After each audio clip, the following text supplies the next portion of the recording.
Hello, this is Sound Has No Cell or on Nile. This is the space that we have and the time that we have so we can talk. In summary, the Yoruba would say, "A kì í gbẹ́ kòtò ọ̀tá jìn." A kì í gbẹ́ kòtò ọ̀tá jìn. You don't dig the pit for your enemy too deep. Somebody has offended you, or someone is perceived as an enemy or as a sinner. You've been offended by the person's act, and you think that justice, in your own definition, in your own way, in your own judgment, should be meted out to the offender, to the sinner.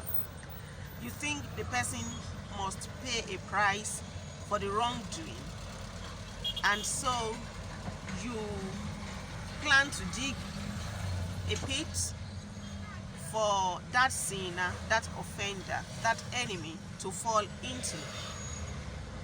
While you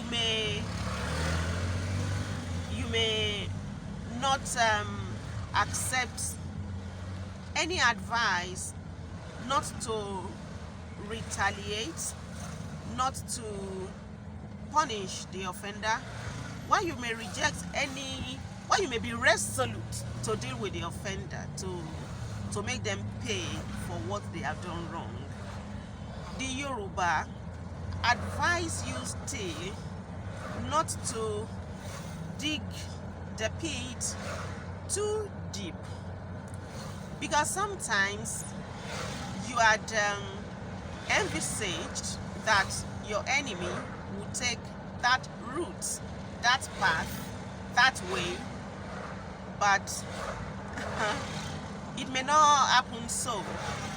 Maybe the enemy won't take that path, and so the pit will just be lying fallow. And the thing is, how many of your relatives do you know the route, the path, the way that they take? In fact, what percentage of your relatives have you met? No one in this life meets all of the people that they are related to. There are many cousins, many nieces, many nephews that you have never met and that you may never meet.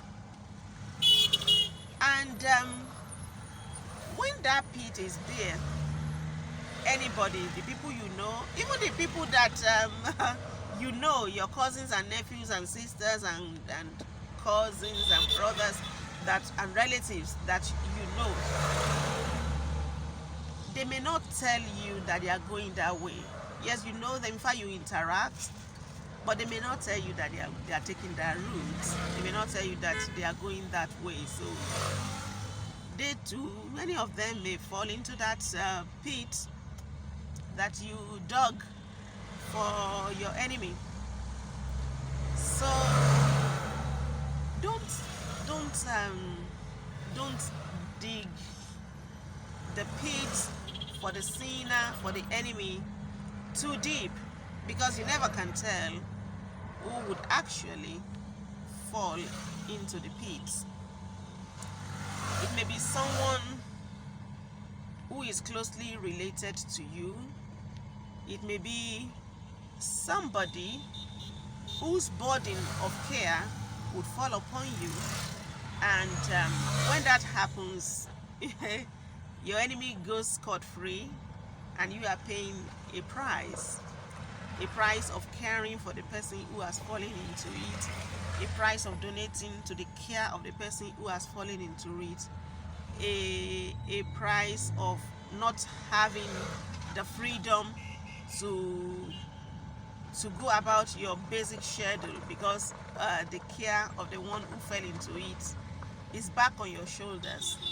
So don't dig the pit for a sinner or an enemy, an offender, too deep. because you never can tell who would fall into it. Now, let's assume that the person for which the pit was intended was also the person who fell into it. Before we get there, do you know that even the person who made the pit can also be the one to fall into it? Because the pit has been there for a long time, you had expected that the enemy would go that way and fall into it, but somehow something kept the enemy, the offender, the sinner away from that path, and they didn't go there. And God has not created anybody who will not forget anything.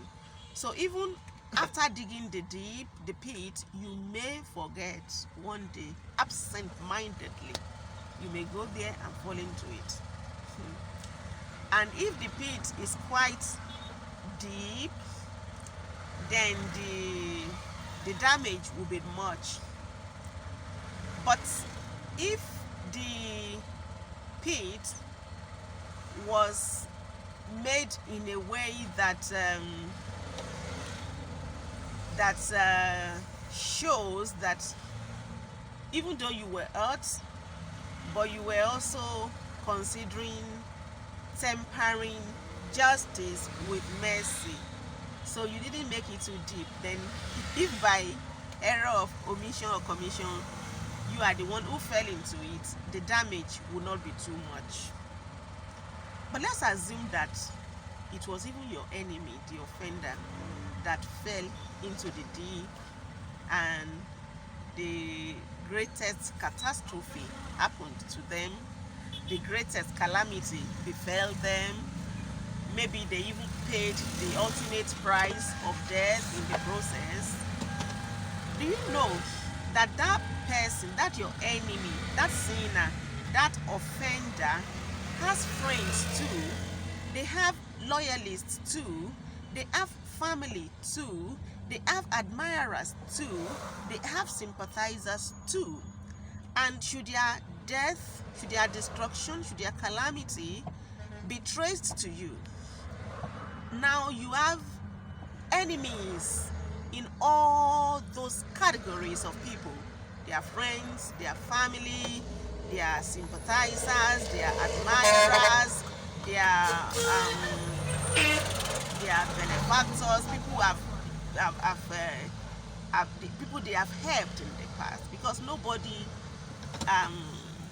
nobody is everybody's friend, just like nobody is everybody's enemy. So which means post destruction of the enemy, you now have you had an enemy, and you couldn't forgive that single enemy, and you set out to just destroy that enemy at all costs. And then after achieving your aim, you you have to your baggage many more enemies than the one that you are destroyed. And so you don't know whether the person who would be instrumental to you getting to your next level is somebody who is so committed that that person that you are destroyed, and they will not forgive anybody who did that to their benefactor, to their friend, to their relative, maybe. So sometimes if you don't want people to have their 9, you may not get your 10. So forgiveness is part of the Yoruba Iwa model. It's in it. You don't need to travel so far. You don't need to explore foreign doctrines to learn the virtue of forgiveness. It is here in our Iwa model. Iwa ni gbogbo nkan. Forgiveness is part of Iwa. So when you learn to forgive, you too would be forgiven. And regardless of how painful you found what they had done to you, time heals wounds. Sometimes all you needed to do was to just walk away and go heal up somewhere. So I hope you let this guide you and inspire you that akiyigbe koto tajin. You don't dig the pit intended for an enemy too deep, because you never know who is going to actually fall into it. That's it on Sound As No Cell or on Nile. I'll see you again, and very, very soon. My name is Adebola Omotayo. Bye for now.